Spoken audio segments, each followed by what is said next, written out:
It's clear from our discussions that, that a lot of overlaps and synergies between the work being undertaken here and some of the work that we're doing in graduate employment and transitions, and more broadly sociology of education and work, kind of research. And so it's exciting to see from a UK perspective some kind of reception amongst US scholars to UK work, and I think similarly us in the UK have much to learn from US research. So I think developments like this are very important and positive. So thank you for the invitation, and it's been good to hear about the work that's being done in the centre and more widely in the school.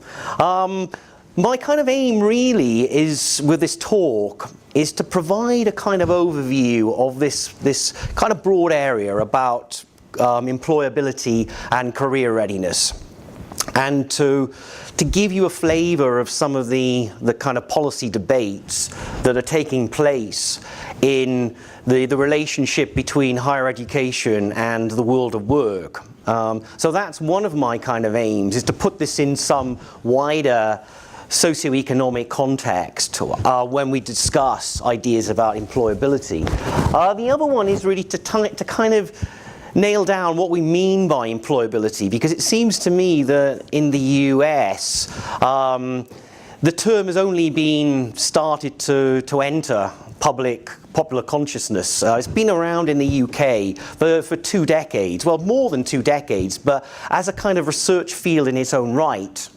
Employability is very heavily researched now, and when I started doing this kind of research in the early 2000s, there was just a little kind of dribble of research here and there, not necessarily using the term employability. Now, over the last 2 decades, it's really kind of mushroomed into a kind of very well-defined field in its own right, and it's very theoretically conceptual as well as a field. And it seems to me that, having researched this area, there's a difference, if you like, between quite prescriptive, normative kinds of research in this area and very critical, sociologically researched, the kind of stuff that Matthew and his team are engaging with, where you try to underpin your research with some kind of theory as well. And I think it's good to be critical about these issues as well, but at the same time we also need to be pragmatic. As I say, we can be critical about issues of employability, but we also have to think a little bit strategically about how to try and enhance the career prospects of graduates entering, because increasingly most want a good job. They want a sustainable, good working future. So that's really the kind of the aim of the talk, is to then talk a little bit about some of the research that we've been doing in this area, not just myself but other researchers, on understanding students' transitions into the labour market. And I want to then outline some of the considerations that this research has for public policy in this area. Clearly it's one of the most significant public policy areas in education, at least, and so thinking about some ways in which institutions can start planning around enhancing graduate career prospects is surely a positive way to go. I think this is the general policy, overarching policy narrative that has it's not just characteristic of the UK, but characteristic of most national economies, particularly in Europe, but also increasingly in a lot of developing countries in the Far East. And this is this idea that higher education is a route to a well-paid, rewarding and high-skilled employment. And that it is central to high skill formation strategy. So there's a kind of economic imperative that drives the discourse about what the value of higher education is. And it's really about making sure that those who participate in higher education are able to trade that off in the form of good positive economic outcomes when they leave the formal education system. And higher education is seen as being obviously central to issues about knowledge development, the sustaining of a high-skill knowledge economy. Graduates are often seen as key kind of knowledge workers who are going to add significant economic value when they enter the labour market.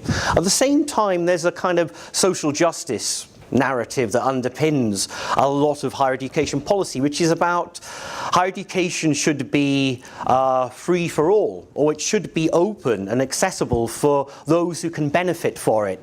That it effectively is a kind of vehicle for social mobility, that you are able to use higher education in a kind of meritocratic kind of way. You get your higher education credential and it is necessarily a route to accessing better life opportunities, life chances. So I think that kind of, that policy mantra is very clear, and it's clear in the UK, and I think it's not too dissimilar in the US, and it's driven the massification of higher education.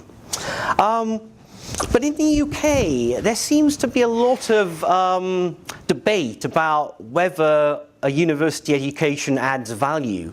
There seems to be a lot of debate about what the actual purpose of higher education is.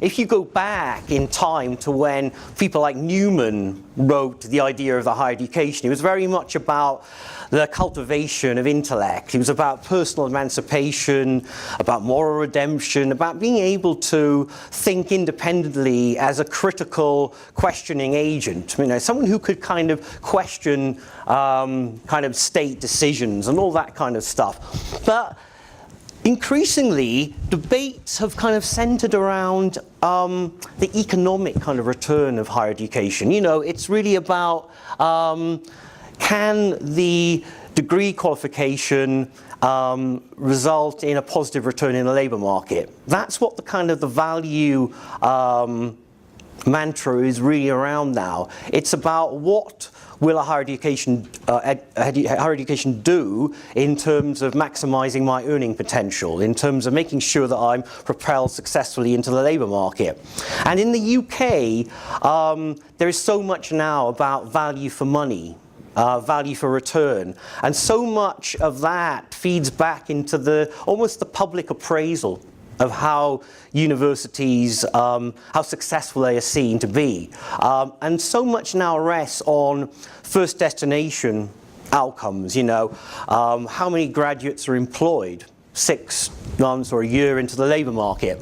And these are the kinds of questions that we might be expecting students to ask. It's, you know, will my higher education lead to a positive kind of economic gain? Will it result in positive employment? And some might argue that's a perfectly legitimate question, because as costs shift more and more onto the individual, away from the state and onto the individual, these kind of questions become ever more kind of loud and clear.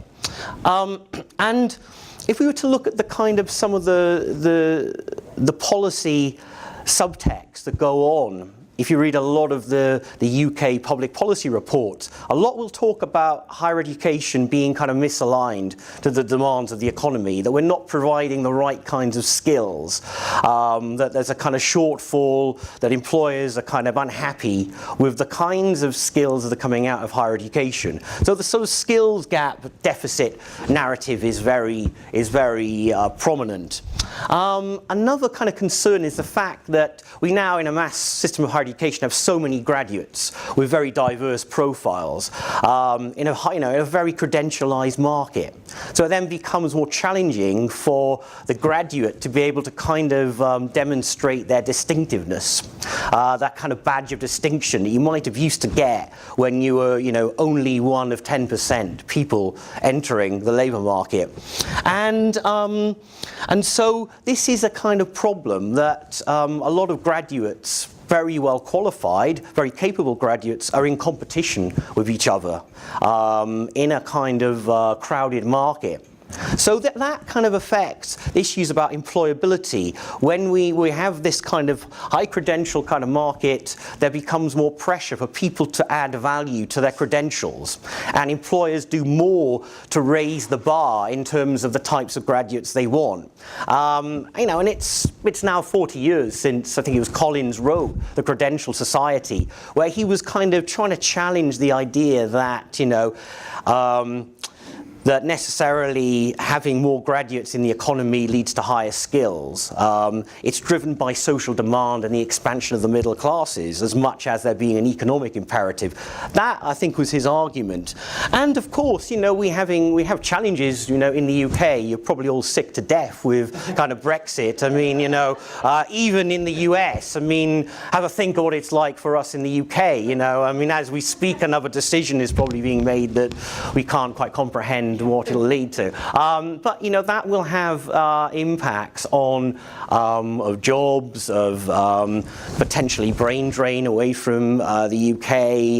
We obviously know that higher education has been reliant on quite a lot of European money, particularly in terms of research development projects. So we're kind of living in a very kind of in a more precarious kind of landscape, I think. And this is some of the kind of the popular kind of media headlines that you might get about the value of higher education. Everybody likes to see themselves as being, you know, the top 1%, or, you know, at least the top 10%. And so there's this kind of real kind of eagerness to that, you know, as a key marketability tool.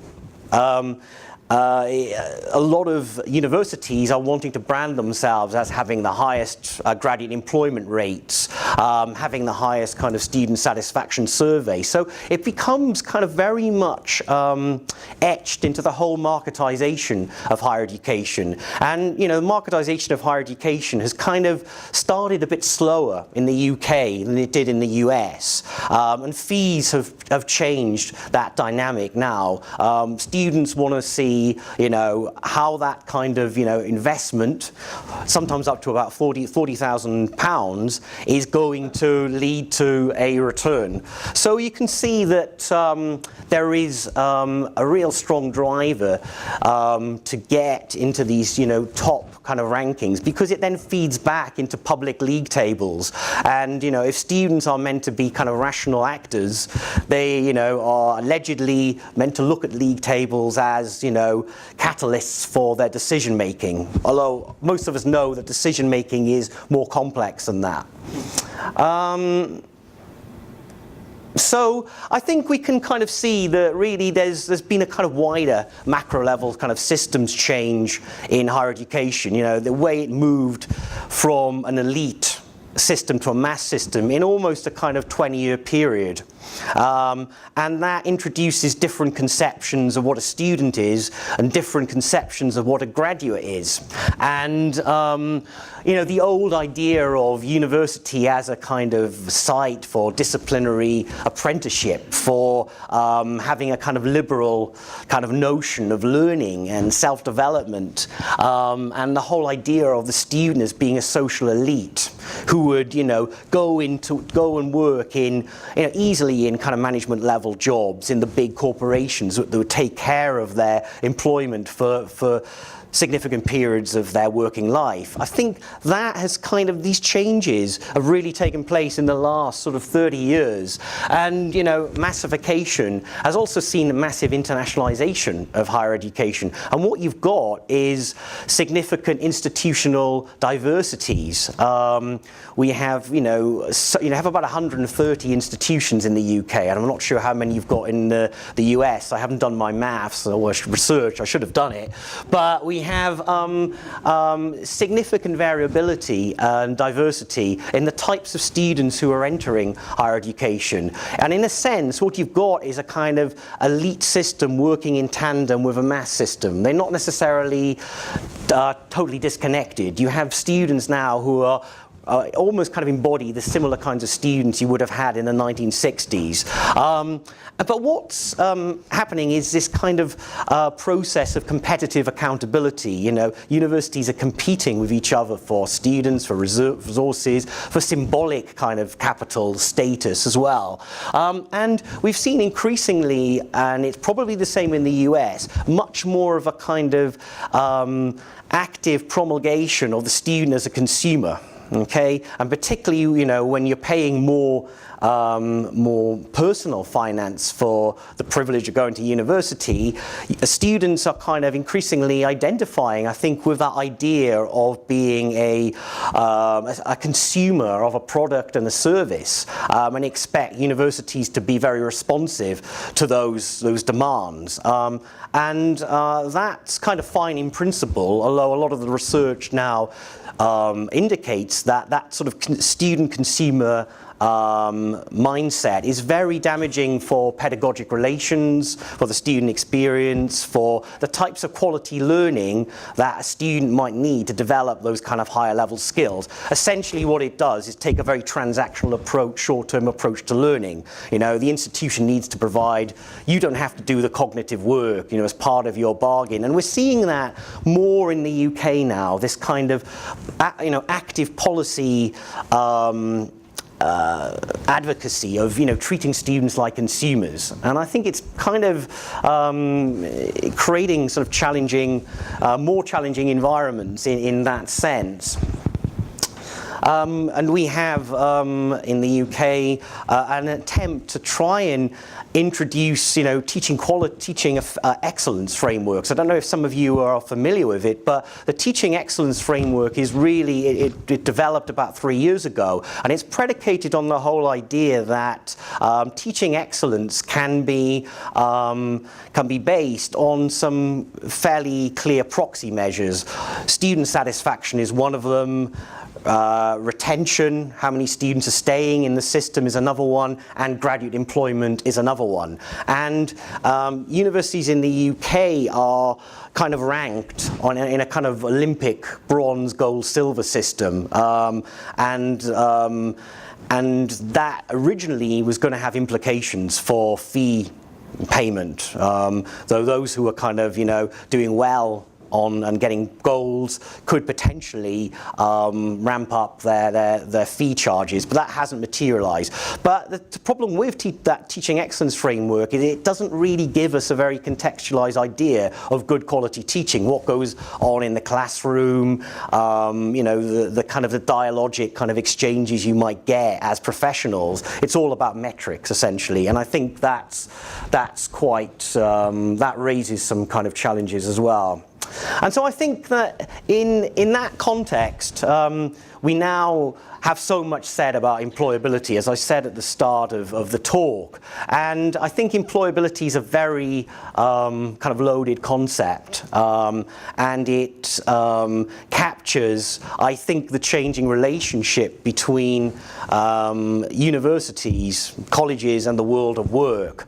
And it's very much relates to the whole changing political economy of higher education, what it's about and how it should be organized. And much of this, the discourse of employability, is founded on a very supply-side narrative that the role of education institutions, and particularly higher education institutions, is to equip the labor force with the right kinds of skills. The job of enhancing lifetime employability is almost exclusively framed around the supply side. And particularly in the UK, over the last 20 years, we've seen a kind of move towards kind of initiative employability and institutional employability. So what types of provision do institutions put in place that can actually enhance employability? And much of this comes under the remit of graduate skills. So making sure that graduates have the right types of skills and attributes that are kind of embedded into programs and learning objectives that are then going to catapult the graduate into favorable jobs. We call it the kind of magic bullet bullet formula. It's what institutions put in place that actually catapult that. So we've seen a move towards kind of initiative employability. But the key argument here is that employability and employment are not the same thing, and I think that has been kind of missed by a lot of policymakers. Employment is simply just an outcome at one particular point in time.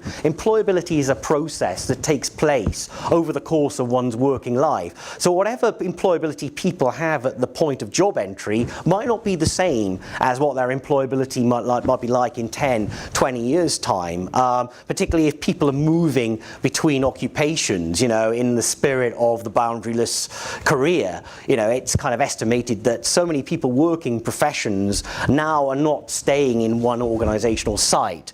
But I think employability is not the same as employment. One is a kind of short-term outcome that has certain measurable properties. The other one is a kind of process, and we need to understand that kind of that process slightly more holistically. One of the things that is often understood in the employability literature is that employability is somehow kind of owned by the student. It's a very individualistic kind of discourse that the individual has the employability. It's locked within them. And it's really just a simple process of gaining employability skills, sustaining them and progressing, and kind of trying to apply those skills to meet the specific demands of an employer organization. So I think this whole idea of employability is also a very individual-centered one that puts a lot of emphasis on the kind of the agency and the level of proactivity of the individual. So it's about having the right kind of ability, the right kind of work readiness, the right sort of attitudes, and having the right kinds of set of attitudes, including that sort of proactivity that I talked about. So that's one of the kind of the dominant definitions. It's about the individual acquiring employability skills and deploying that in very strategic sort of ways. So that's a kind of dominant approach. Another way of looking at employability is to look at it more as a socially contextual kind of issue that isn't just simply about individuals' kind of employability. It's also about the wider condition of the labour market. It's also about the context by which people are looking to develop their employability. So we can look at it in absolute terms, which has been very popular by policymakers, but we can also look at it in relative terms.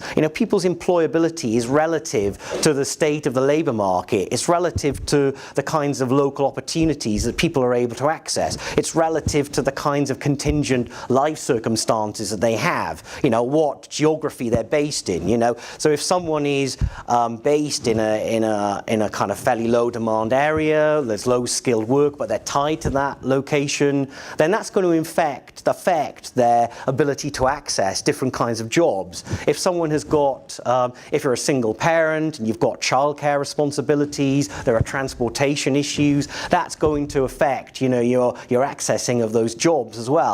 And it's also about, not just your employability, but the employability of others. And that is an important dynamic in a mass system of higher education when so many people have almost kind of identikit educational profiles. So I think we need to look at it not just in absolute terms, but also in relative terms as well. I think we can also look at employability as a kind of set of objective markers. So the kinds of jobs, the employment outcomes that people are getting, and the speed by which they move to more senior positions, the kind of wages that they can command. We can look at it like that, but we can also look at it as more subjective as well. It's also about people's appraisal of their employment situation, whether they feel they're making a valuable, worthwhile contribution in the labour market, whether they're doing jobs that they value, whether they feel that the jobs they're doing are high quality. But it's also subjective in the sense of how people perceive their own employability. And there's lots of kind of literature out there now about self-perceived employability, which is almost people's kind of subjective opportunity structures. You know, how employable do I think I am? Are the skills that I have going to be of any value to people? Will the labour market reward someone with my type of degree or with a degree from the kinds of institution that I've graduated from? So, the subjective element brings in the notion of people's kind of propensity to find employment and to be employable as well. I think we can also look at employability as a kind of duality between either possessional, it's what you possess in terms of skills, but also as a process by which individuals kind of negotiate their employability in a kind of, in a wider environment, that interaction that they have with employers. It's a social process that unfolds over time. It's recursive. It's not one-dimensional. So I think there's kind of more nuance to the definitions than we might consider. Something's kind of popped up. And this kind of then leaves us with the situation that so much now is said about the student, the institution, the graduate. What about employers? And the relationship between employers and universities has often been quite a tortuous one. It's not necessarily been a happy marriage. Employers will often talk about how, graduates are unemployable, that they don't have the right skills, and there's lots of kind of jargon, they can't hit the ground running, they can't, they're not oven ready, or can't, plug in and play, all that kind of stuff. And this is the kind of rhetoric that gets used. Employers, I think it stems from the fact that there's never been any kind of institutional harmony between the world of work and institutions. There's never been a kind of synergy or a kind of, they've seemed to be occupying different kind of cultural worlds. But the kind of employer perspective sits around almost three kind of levels. One is that irrespective of how much employers whinge about universities for not producing employable graduates, they still nonetheless value a graduate over a non-graduate. So this idea that, the human capital that universities provide is still of some kind of value. It kind of denotes to an employer that a graduate has higher level skills, they've cut it out for 3 years, they've got sort of, tenacity, staying power, all that kind of thing. And this idea that the employers work from fairly kind of clear kind of market information. The other one is to say, well, that's okay, but in a more mass market where you have so many graduates, it becomes more difficult to actually pick apart which kind of graduates you want. And so the challenge then is that the employer has to use kind of signaling information more than they might traditionally, and they have to kind of, the job is then the graduate conveying signals beyond their hard credentials. And the qualification is not so much a kind of a true measure of productivity, but it's a measure of the potential for productivity. And so employers then have to kind of discriminate between lots of graduates in a congested field. Another way in which we can understand employer behavior is to understand it as being highly relational, in the sense that it's really, they make decisions around the institutional context in which they work. So a lot of the sort of the hiring decisions from employers are very culturally loaded.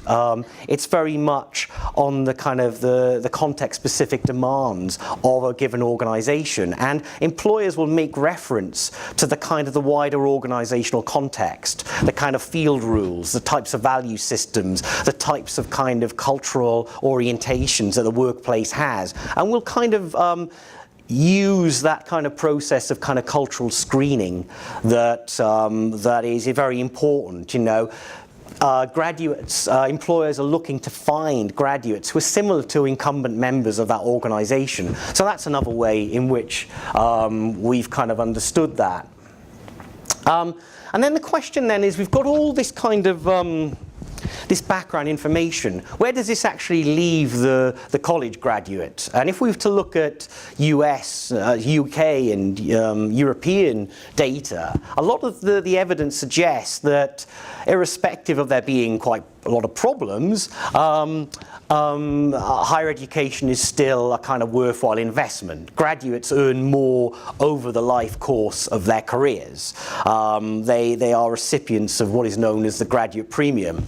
And most graduates will report experiencing better job market conditions, having more opportunities in the labour market, feeling that they're able to use their skills, feeling that they're able to access higher reward kinds of work, and that graduates are largely happy with their career situations. And employers, as I said, still have a faith in the kind of the graduateness, the kind of almost the magic dust that a university provides students. There's a kind of core set of dispositions that they're willing to invest in. So there is a kind of positive side to all this, but that's not any kind of opportunity now to finish the discussion, because there's also a dark side as well.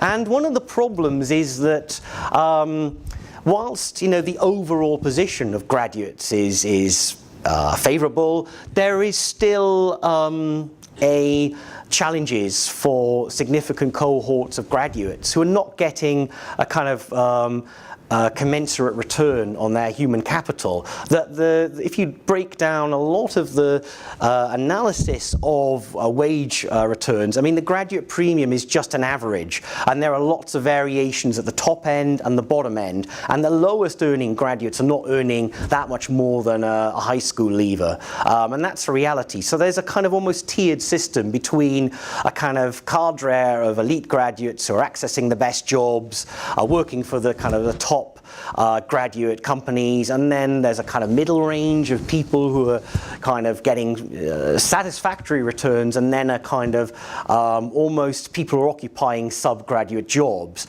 And that probably reflects to a certain extent the very hierarchical nature of the university sector in the UK, where universities have different levels of reputational capital, and some employers are quite discriminate about which types of graduates they want. And it kind of links to the kind of war for talent argument, that there is a certain elite body of students, and they typically are in certain types of universities. And it probably is the same in the US to some extent with the Ivy League universities, that leading companies are almost having some kind of dalliance with the top universities, and they're kind of selecting overtly, sometimes covertly, these types of graduates.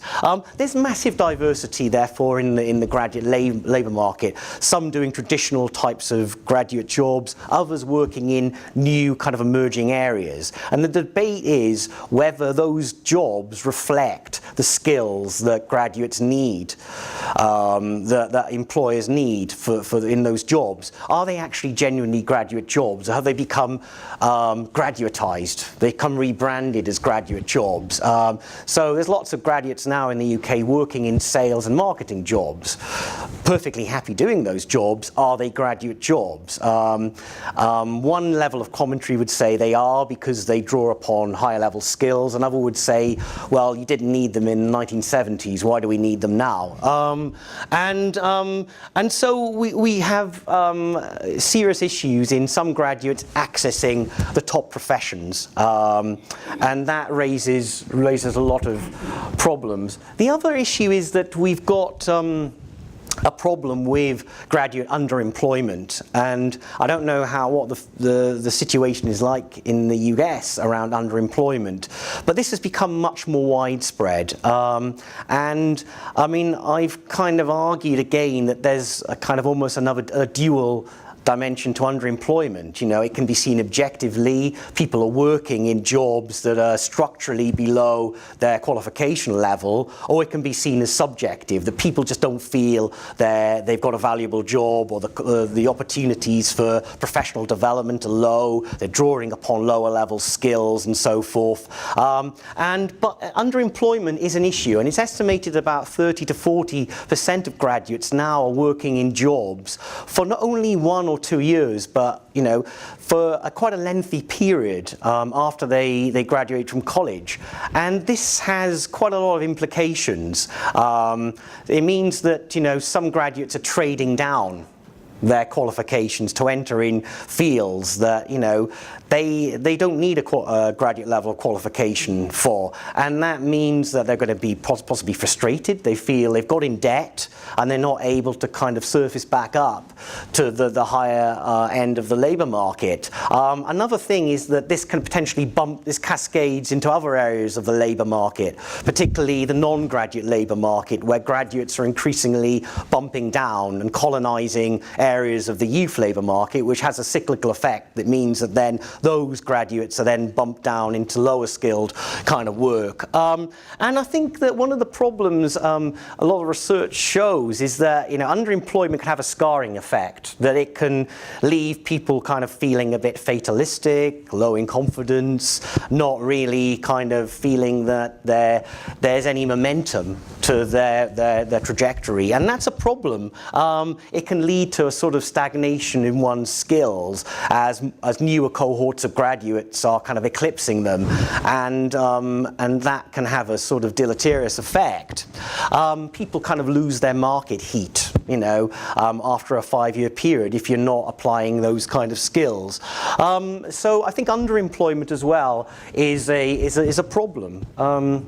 So much of the earlier research that I did in graduate employment, graduate employability, was very much in the early noughties, as I said at the start of the talk, and I was engaged in much more qualitative research in this. So my kind of research was really looking at undergrads at the point of transition and how they were understanding their career futures, how they were defining their employability, what their career goals and orientations were, and so I kind of did a lot of interviews with people on that cusp of making the transitions and how they were approaching the labour market, and that was kind of complementing a lot of the sort of large-scale survey that was simply just very descriptive. Graduates enter this profession, they get this rate of return. I was interested in exploring, engaging with how these employability issues were understood and articulated by undergraduate students. And what I was kind of finding was that it seemed to me in the UK at the start of the millennium that the discourse of employability had become very prevalent, that students were starting to understand their career progression as this kind of personal human resource project that they have to take care of. So they'd almost kind of internalized this strong narrative of personal responsibility, this language of individualization. It's really up to me to be the captain of my own destiny. So that was quite important as well. One of the issues was that students were very aware of the positional competition, that they saw their employability in very relative terms, that I'm competing with lots of other graduates, and the availability of jobs is kind of lower. And so this kind of keen awareness of the limitations of their human capital, and there was clearly awareness of the need to provide better signalling information to employers about their employability. So it's not uncommon for students then and now to think about developing this kind of narrative of employability that is really about the encapsulation of different types of experiences, achievements that are kind of packaged and presented as something that's distinctive and unique, that puts them in a more advantageous position to the many other graduates who are leaving college. And what I found was a kind of interesting distinction in the way in which students kind of oriented towards the job market. It seemed to me interesting that some students were really kind of career minded, and the career was a kind of life project. There was a lot of personal investment in, you know, being something in the labour market, and that affected their kind of strategy. These students would be more strategic in the kind of the thinking, the management of their employability. Other students were kind of more what we called kind of ritualist in their orientation. They took a more kind of lifestyle orientation. It was about finding a nice balance between work and lifestyle, and that involved scaling down their ambitions to develop a more clearly defined career path. They weren't interested in, you know, the high competition stakes. They were more interested in just, you know, getting a decent career. It's not going to define me. It's not the be all and end all of their sense of identity. So I was kind of interested in that, and there were another group of students who just were very perturbed by the whole notion of the labour market, and you know, were kind of almost kind of abandoning their kind of career goals. So that was some of the early kind of research. I mean, more recent research that I've been doing has been to kind of to question some of the assumptions of the skills kind of approach to employability. And I've been working with a framework in my institution that has looked to understand employability more holistically. It's trying to look at employability not simply just as the acquisition and deployment of a skill, but in terms of a wider set of resources that an individual develops. And so I've been interested in developing kind of notions of capital, kind of employability related capital, to explain how students might make transitions into the labour market and how they might manage their kind of employability kind of more effectively. I don't think the skills approach captures it. Although in the UK there's so much still written about employability skills and attributes as the kind of almost panacea to sorting out people's employability. So what I've kind of done is to look at employability more as a kind of set of capitals, resources that empower the graduate, take them closer to the labour market and its opportunity structures, and provide powerful signalling information to the employer about what that graduate can offer. So this is the kind of the work that I'm kind of doing, and I want to kind of just capture it diagrammatically. I'm sorry that it's a little bit small, but this is the kind of the model of employability that I developed several years ago, that basically saw employability as a kind of constellation of different dynamic and interacting forms of capital, ranging from kind of more harder skills-based types of capital through to kind of more softer kind of personal identity types of approaches. And the important thing about capitals is that they really are, they have two kind of main components, as this kind of spiderish diagram depicts. One is, you know, what those resources are, what they look like, and the second is how they are actually applied and utilised in the labour market to affect a potentially positive experience and outcome. So they really kind of rest on these 5 interacting forms of capital around human, social, cultural, identity and psychological capital. And that has been one of the kind of developments in the thinking of employability, to not see employability as just about skills. It's about nurturing and deploying different broader sets of career resources. So human capital is clearly a very foundational form of capital that graduates have, and it's very much necessary for occupations where there is a close alignment between the kinds of the technical hard skills that people have and what they will be utilizing in their work. But I think it's only one dimension, and I think that's where the skills discourse rests. It rests in this idea of human capital. And of course, when we think of skills, it's more beneficial, I think, to think in terms of soft skills, the types of skills that are kind of transversal across different contexts. But I think that, so what we've done in our institution is to create a career readiness test that looks to explore those different types of capitals. And so far, 1,000 students in our institution have done this career readiness test that is to kind of explore where the student is at in terms of the formation or their development of the 5 capitals that I mentioned. So we've got like a kind of scale item. There's probably about 30 items on that scale, and they're kind of some examples of trying to kind of gauge questions about the student's career readiness. So it would be involving things like being aware and knowing how to exploit opportunities, how to form kind of networks. It'd be tapping into issues around personal identity and the meaning of a career and how much people invest in their careers. It would be about things like resilience and adaptability, so being able to kind of withstand kind of career challenges and career shocks.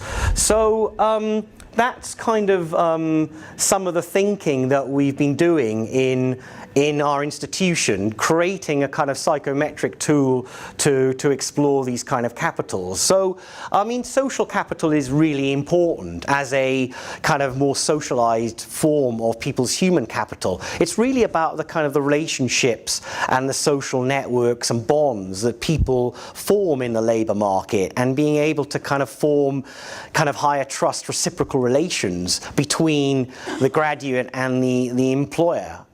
So social capital in terms of how people form relationships is important, because it's really about kind of information flows coming to the graduate, and the graduate being able to broker kind of opportunities, and to be able to sort of harvest that kind of trust relationship between the graduate and the employer. So social capital, I think, is an important one that is not to be kind of discounted. And I quite like this kind of this picture.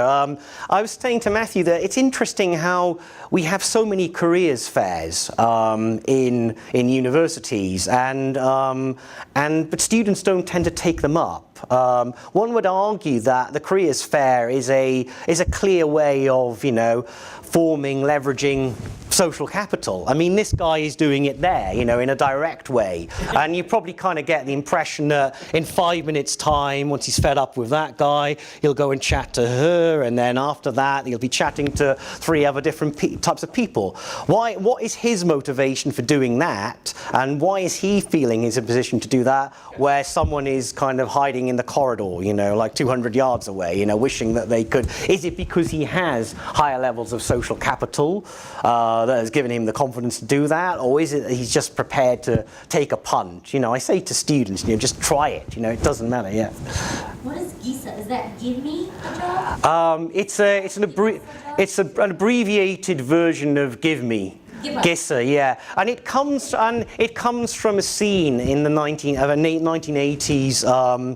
Kind of bleak British drama that took place in the recession, where all these kind of ship workers were unemployed, and the central protagonist goes up to, he was a tarmac worker, and he goes up to someone putting the lines on a football pitch, and he goes up to him and says, "Get a job, I can do that," and so that kind of, though there is a resonance with employment around that, but the notion of GISA is, give me. So, and he might actually use that language, if he's kind of fairly upfront. I don't know what American students might do in that situation, what language they would use, but that's a classic kind of shared social space where social capital can be formed. But I think social capital is important. But I think what is really one of the most direct forms of capital is kind of cultural capital, because this is really about social fit,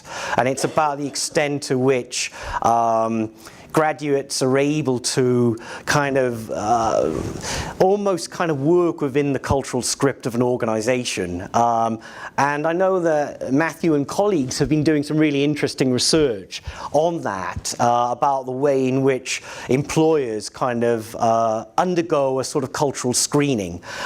So it's about the extent to which graduates are able to firstly be aware of cultural sensitivity or the field rules of a given organization and kind of manicure their profile, their kind of embodied dispositions, their interpersonal behavioral competencies around that. So when people make hiring decisions, they're also making kind of culturally referenced decisions. Will the person fit into this organization? Will they get on with this set of clients? Will they get on with these kind of colleagues? You know, do they share similar tastes, lifestyle interests, sense of humor to this organization? And that's, I think, where some of our graduates are finding a struggle, particularly in elite organizations that have sometimes invisible codes and cues about, you know, that you need to be a kind of, you know, advanced social anthropologist to work out what that means and how to behave and what to say and what not to say. But it's an important thing. The extent to which people can harness that kind of embodied social capital is important. Some people say that there's only so much you can do, that it's determined by pre-existing cultural educational experiences. But I think that kind of tends to lend itself to a bit of a fatalistic counsel of despair kind of argument. So that was another kind of form of capital. The other one was really about thinking of people's kind of sense of self-identity. And I think we can look at that in terms of the extent to which people invest in a notion of themselves as a future employee, their idea of their future self. How much is it tied up in working in a given organization or multiple organizations? To what extent are people's sense of self-worth, self-value tied up in their careers? It goes back to the distinction I made earlier about the different orientations. And so these are the kind of issues, you know, when we think about identity. It's also about people's subjective sense of where they fit into the world and what they want to get from working life. And it's really about how people think about themselves as a future employee. So there's been much more literature written about pre-professional identity formation. And so that's really about, you know, the sense of kind of familiarity people might have with an organization. It's a sense of kind of career exploration and career insight and motivation that people are kind of being driven by. And when we think about identity, it's also, sorry, I've skipped on there. It's also about the extent to which people are able to kind of perform that in a kind of public space, and particularly recruitment. And I think that quote by Holmes is a really important one about, it's about the kind of claim to being a particular type of person, and how much then that is kind of warranted, and how much that is affirmed by the employer. Employers are making decisions, and it's really about how much people are able to present that kind of, you know, that personal narrative, that employability self, that is a kind of like public performance. You know, it's like a kind of public script as well. So people have to kind of perform that sort of social identity in things like the recruitment phase and early into their careers. So I think identity is a really important component as well. I think one of the other things, and there's some kind of ambivalence towards notions of resilience.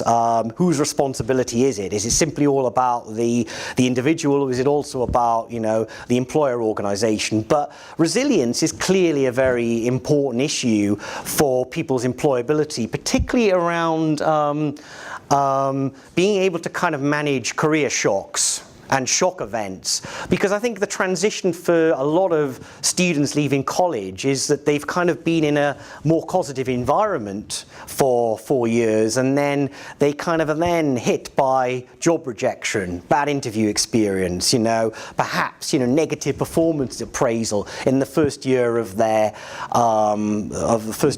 employment. So I think resilience is an important kind of resource that needs to be kind of advocated as well amongst kind of graduates. And part of that is about developing those kind of self-efficacy beliefs about what the graduate can achieve and what they can accomplish and negotiate in terms of challenges. And another part of that is being flexible, is having contingency plans. So if plan A doesn't work, what other kind of options are there? So that kind of malleability is important as well. So I think this idea of kind of career resilience, adaptability, flexibility is also important as a kind of form of capital in its own right. And what some of the research has shown is that if people are motivated to work in an area, that can act as a kind of buffer to all the kinds of organizational stress that takes place. And so research has been done on educational professionals in the UK, but because they've got that vocational mission, that sense of that's what I want to do, I've always wanted to educate children, and that is the bottom line. I can deal with all the other external demands, the kind of the changing policy context, the performance pressures, the micro-politics, the staff room politics and all that kind of stuff. So I think that kind of trying to foster that resilience is important, but at the same time, we do need some critical appraisal of resilience. We're not asking students to try and, work with faulty systems or try and compensate for faulty systems. Organizations have to have those kind of mechanisms in place to look after the organizational health of an individual. So how effective line management is, mentorship, organizational culture, promoting those kind of things as well is important.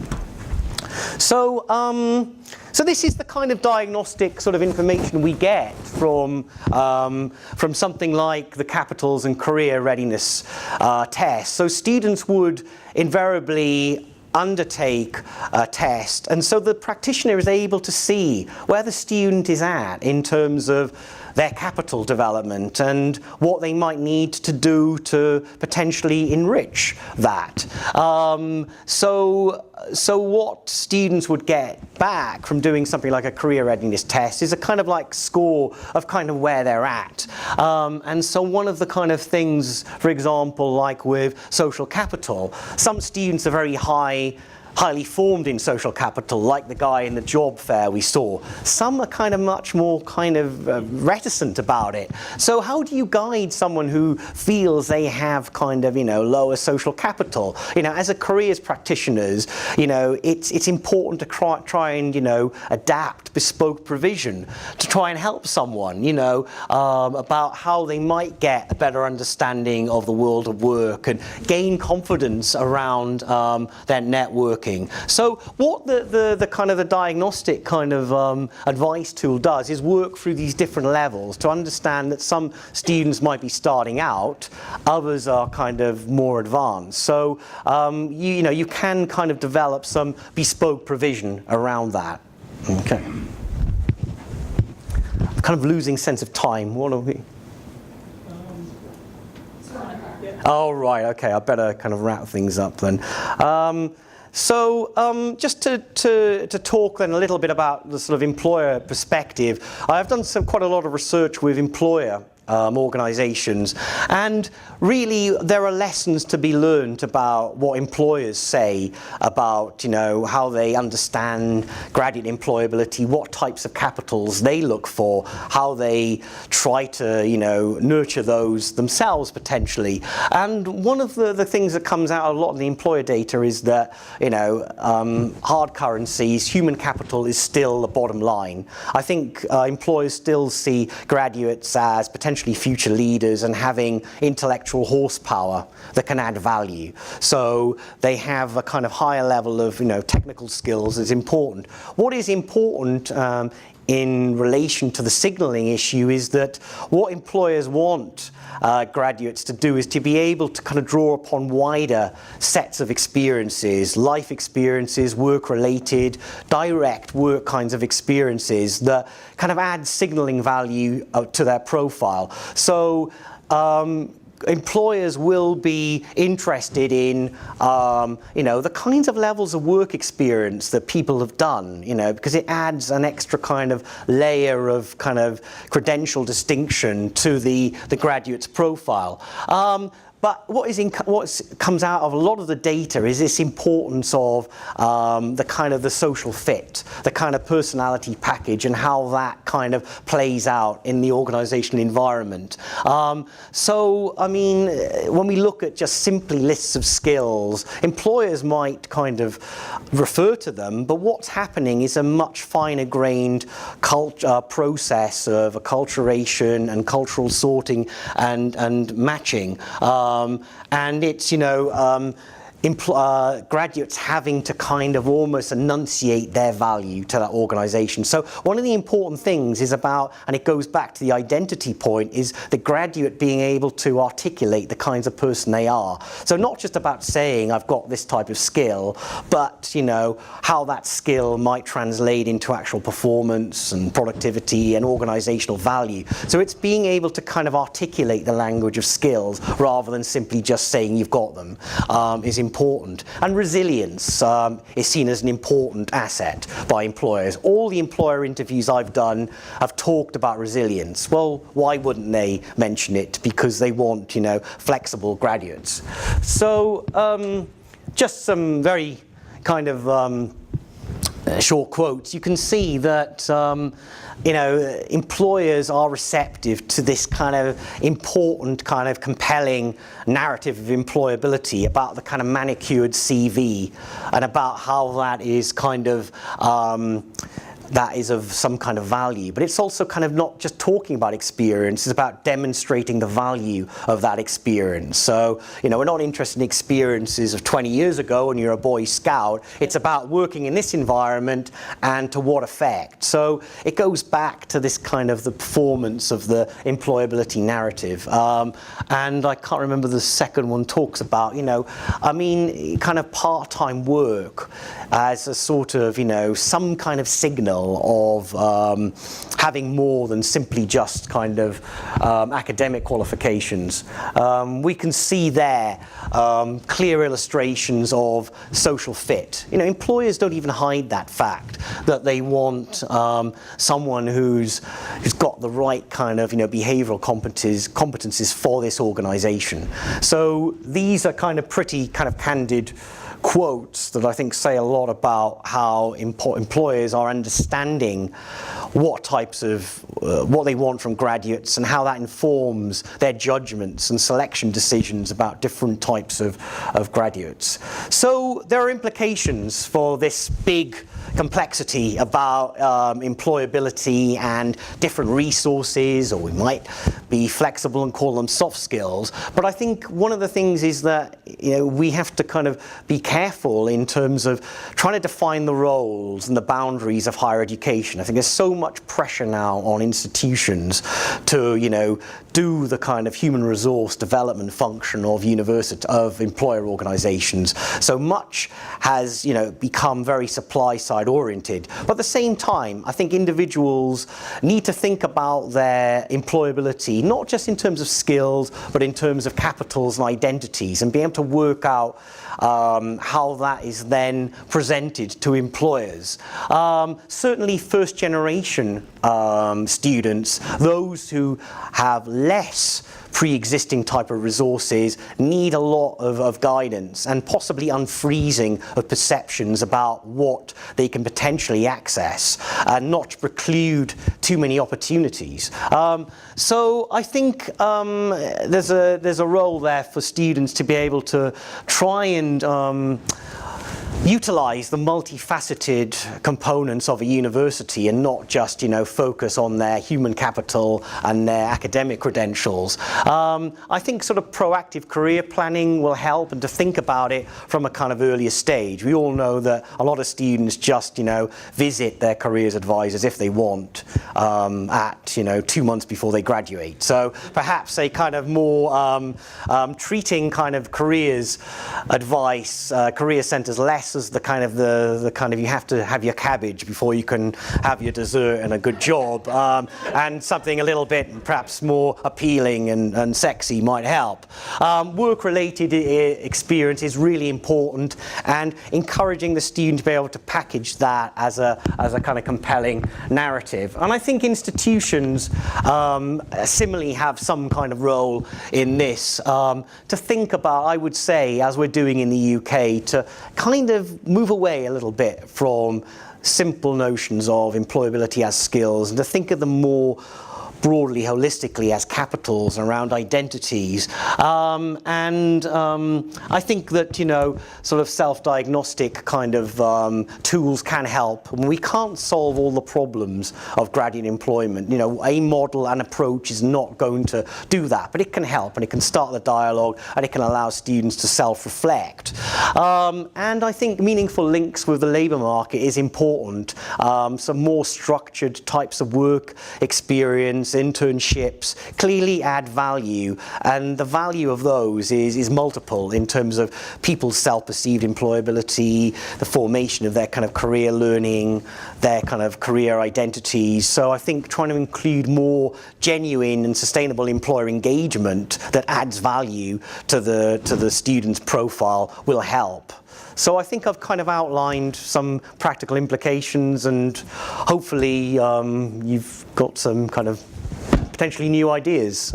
Thank you very much. I just was wondering, when you showed that picture of that man saying, gets a job, to what extent does this perspective take into account perhaps elements of social capital outside of the student's control, such as race, ability, gender, and in regards to self-efficacy, a student might have all the self-efficacy in the world and confidence, but there are other factors that they're not necessarily privy to when employers are thinking about cultural fit that could ultimately come to bear upon their employability. Yeah, I think that it's one of the issues I'd like to raise as important, that employability is still shaped by contingent cultural factors. As you've mentioned, you mentioned a whole range of stuff there around gender, race, social class. And I'd say that if we are going to think of career readiness, we do have to look at the wider life context of the graduate, where they're coming from, what actually motivates them, what perturbs them, and why is it that is the case. And one of the issues we have in the UK around widening participation is that some students self-select out of particular universities because they kind of have a very deeply formed idea of there being a sort of misalignment possibly between the culture of that institution and their cultural profile. So we need to do some kind of work on unfreezing those kind of things. I was sort of saying to Matthew earlier that really one of the things about the graduate capital kind of approach is that it can be adapted to different types of students. And so when we apply it to someone like Southampton, you have a kind of largely homogenous type of student who have got the kind of the contacts, the pre-existing kind of cultural currencies, social confidence, etc. But other institutions are interested in this, those who are from more widening participation institutions, because they know they have to do more to work with some students who don't have maybe the kind of know-how or the confidence to go into a careers fair and make themselves known and self-market. But yeah, and gender is an interesting thing, and the graduate labour market in the UK does show quite significant gender disparities in kind of earnings, the amount of people who are in STEM occupations, the relative kind of proportion of graduates who are in private sector organisations. So yeah, it does raise important questions. So thanks for sharing that. But I think you're right. We do need that wide lens as well. Yeah. Yeah, just kind of want to piggyback off of that comment. So I'm thinking about your model with the different forms of capital. But so kind of thinking about the role of social identity, race, class, and gender, etc. So I'm not sure if you're familiar with the literature on grit in the United States. It's become pretty popular and another way to think about resilience and perseverance. Yeah. And that's been pushed on a lot because it's kind of like almost an excuse for why maybe low-income kids of color aren't doing as well. So they just gotta work harder, they need more grit. And similarly with like thinking about cultural capital, it's like whose cultural capital? What forms of culture have capital in what spaces?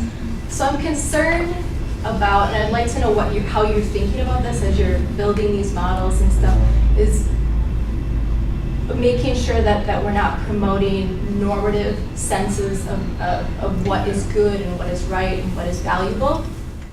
Yeah, I think it goes back to the idea that whenever you develop a model, it's not going to solve all these issues, and it's just an offering that is there for someone to kind of adopt and adapt and to make it kind of culturally specific to the kinds of audiences you're working with. To go back to the point about resilience, I do have some reservations. I mean, I don't know what the word grit means in this context, but I'm assuming it's kind of, you can get punched about 200 times and still get knocked back or something like that. But I think we have to be, I would say there's a responsibility for all parties in this idea. I focus just on students and institutions. I think employers have a role as well in terms of creating kind of workplaces that are conducive for good performance, for well-being, for job satisfaction,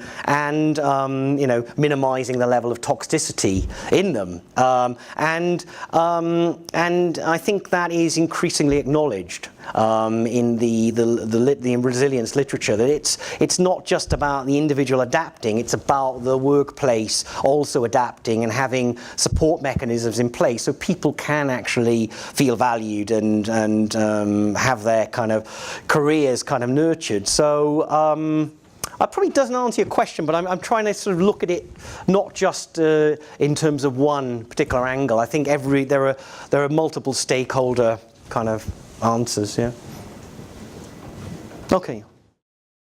A lot of this that you presented has touched me personally because I've been through a lot of this, particularly the problem of having to take work that even after graduating with an advanced degree, I was forced many years to work with employment that didn't require any kind of post-secondary degree, whatever. And as you said, it can be very devastating psychologically. And then what got me even angrier was some years after the fact, I found out that during the vetting process for some of the work I was looking for, people from the university somehow were interviewed even though I hadn't authorized them to do so, and they were providing essentially derogatory information. So, I mean, the point is the place where I was spending so much time to become better equipped for a career was also the place where I was making acquaintances of people that were quite willing to derail my career plans.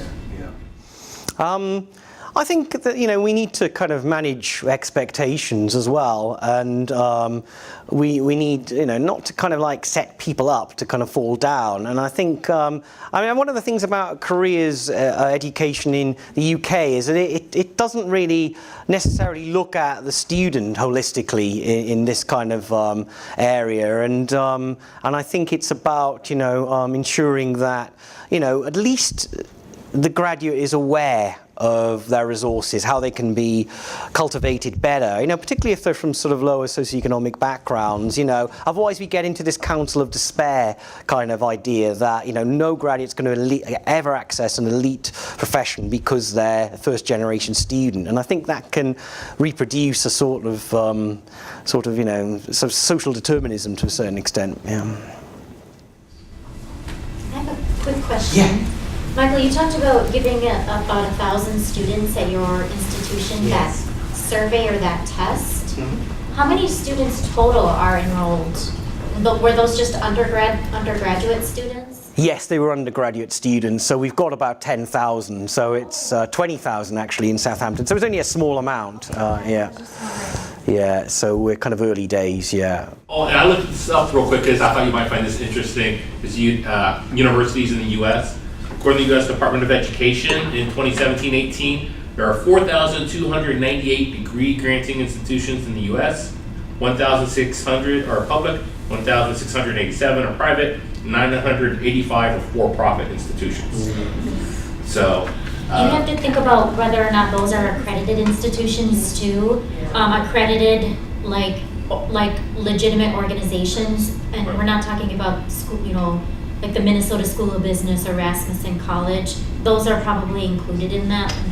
Yes. Yeah. Yes. Well, that's included all post-secondary Yep. institutions. So in other words, somebody would be paying money though for something. Right. So I believe that is part of this context of what we're talking Yep. about with employability. Yep. And I guess one other part, I think some people have touched upon it.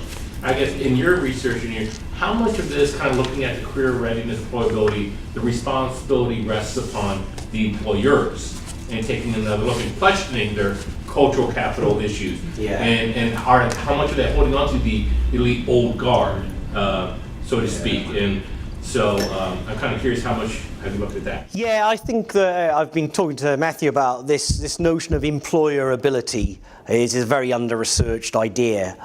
Everything is about the employee ability, but not about the employer in this bargain. And they get a good deal out of a mass system of higher education, a kind of overshoot of graduate talent to a certain extent. And there are kind of a couple of components to that. I mean, firstly, it's I would say that it starts off with developing meaningful forms of employer engagement and offering kind of placements that are structured.